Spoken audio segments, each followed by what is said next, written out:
ভাই আপনি নেতা হইতে পারলে আপনার কাছ পর্যন্ত যেতে পারবো তো।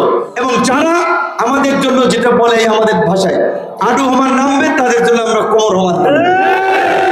যারা আমাদের জন্য কিছু করবে তার প্রতিদানও আমরা তাদেরকে দেবো।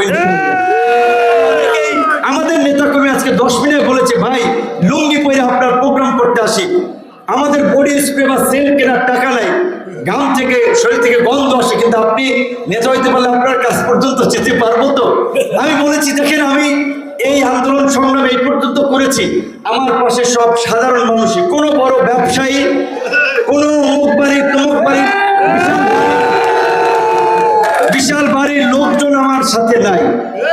এই যে আজকে একটা সমাবেশ করেছে, এটা বড় রাজনৈতিক দল এইভাবে অনেক দিতে পারে না, এইটাই সাধারণ মানুষগুলো করেছে। সুতরাং আমার শক্তি ভালোবাসার জায়গায় সাধারণ মানুষই, আপনারাই থাকবেন। এবং যারা ইতিমধ্যে আমার বাসায় গিয়েছেন তারাও জানেন আমিও সাধারণভাবেই জীবনযাপন করি, এবং সেটাই যেন করে যেতে পারি, আমৃত্যু যেন এইভাবেই চলতে পারি। আপনাদের কাছে সেই দোয়া চাই, যেন সুস্থ থাকতে পারি, বিপদ আপদ থেকে আল্লাহ যেন হেফাজত করে।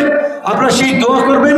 মানুষের আপনার নেক আমল এবং মানুষের দোয়ায় মানুষের ভাগ্য পরিবর্তন হয়, মানুষের আয়ু বৃদ্ধি পায়। সুতরাং আপনাদের যদি মনে হয় ভালো কিছু করতে চাই, আপনারা একটু দোয়া করবেন। আপনাদের দোয়া চাই, আপনাদের ভালোবাসা চাই। আসসালামু আলাইকুম।